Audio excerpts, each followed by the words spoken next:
Hi, welcome to my channel. I'm Danny, otherwise known as the Glittered Rose, here on YouTube, but also over on Instagram. Today I'd like to share something a little bit different. I really wanted to make a grunge card, and I think I've succeeded. So it's got lots of texture and layers, and it's just something that you want to touch and feel. I just love it. So this card, I've used different mediums, including Distress Oxide sprays, which I love using, but also the brand new Distress um, Spritz. And I'm not sure if this will pick it up on camera, but the sheen and the just the extra little bit of texture it creates is just so lovely. I've also used frosted crystal embossing powder on the typewriter and some modeling paste for that extra texture. So if this is of any interest, be sure to stick around, hit the like button, let me know down below what you think, and subscribe if you're not a subscriber. Thanks, let's get into it.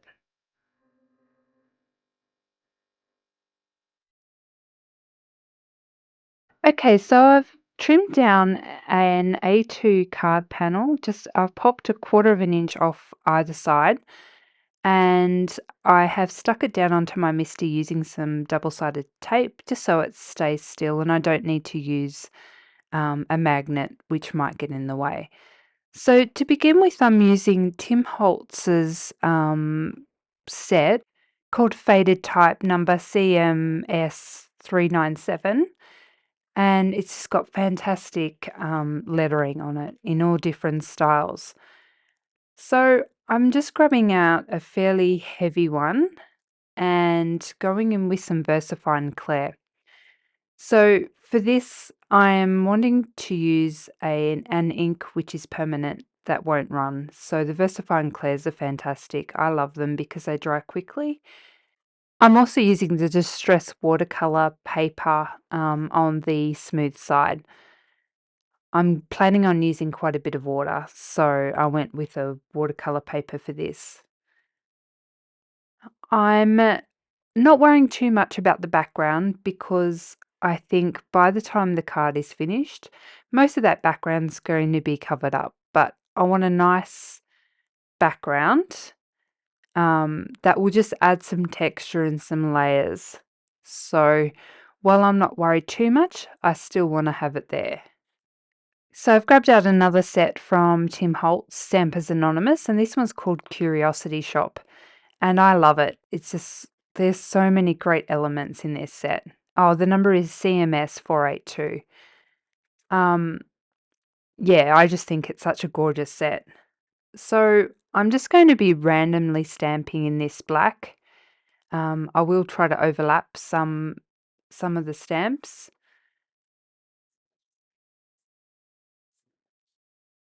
Just popping them down nice and randomly. You don't need to put too much thought into it. I know I've said it before, but I do really appreciate red rubber. I don't think photopolymer is quite the same. It doesn't stop me buying it, but I do appreciate red rubber. Maybe it's the old-fashioned stamper in me when everything was red rubber and you used to get your rubber plates, and I do remember the smell of the plates. Has anyone else been around for that long and remember the buying plates and having to cut them up and work out where to store them? Usually in a folder. Times have changed. All right, so I'm just randomly placing some of these images.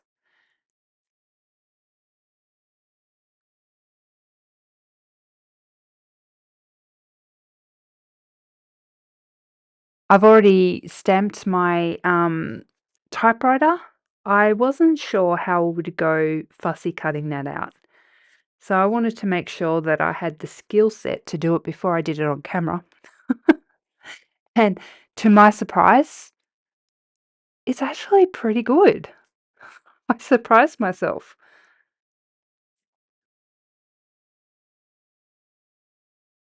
I can't not include that my mo. It's gotta be included. So I'm gonna stamp this, and then I'm gonna give it a dry off, and I'll be back. Okay, that's looking pretty good. I've grabbed out my, scorched timber in my oxide spray, and I'm just gonna do a bit of, dabbing rather than spraying it directly on.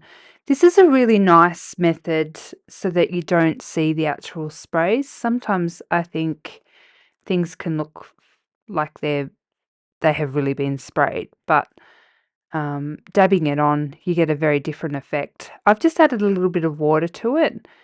It's a pretty dark color, so adding a bit of water will make it a little bit more fluid.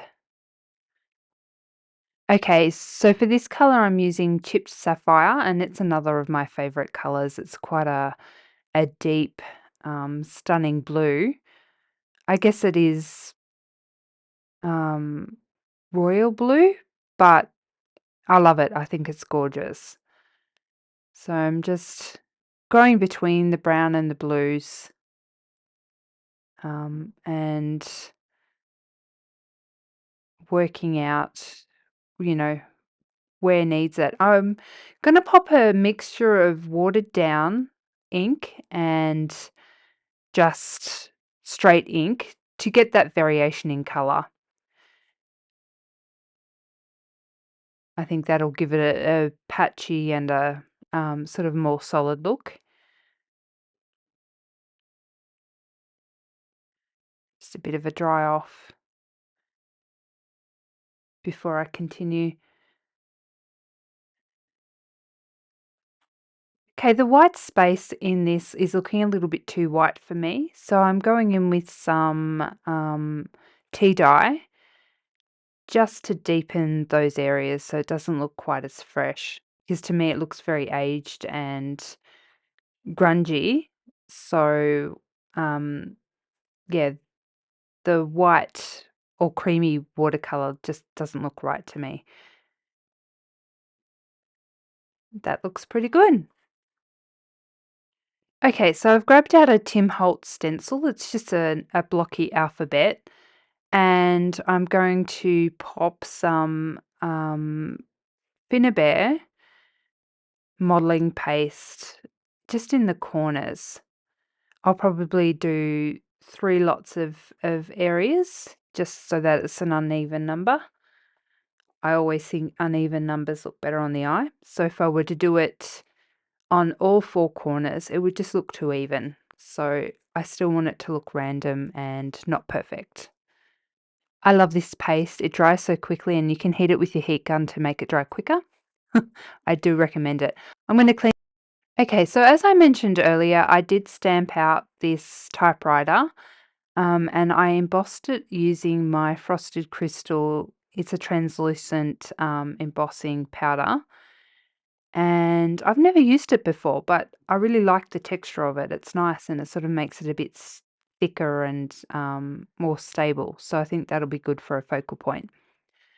Okay, so in this gorgeous set, it comes with what looks like a page to pop in your typewriter. And I'm just deciding which sentiment I want. And I think I'll go with just a note. I think that works well with the typewriter. So I'm going to try to stamp this in the right position. Wish me luck. Ah, that looks pretty good. I'll fussy cut this off camera and I'll be back. Okay, so I've grabbed out my hickory smoke oxide and I'm just going to age that piece of paper a little bit. I don't have the tea dye in the ink pad. That's something that's on my shopping list, but I think the grey will work. Go with the other colours and shouldn't be too in your face grey. Just want it to look a little bit smudgy and a bit worn. It's looking pretty good. Okay, so I'm going to grab out my splat box. Mum, if you're watching, yes, I know I could have cut up cardboard box, but this thing cost me $7, and for the ease, I thought it was worth the money. So, I'm gonna use my splat box, to splatter some of the spritz.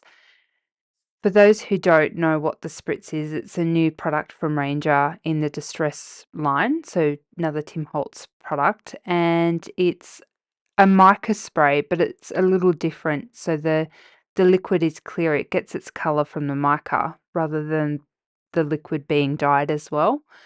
So I thought it was quite interesting.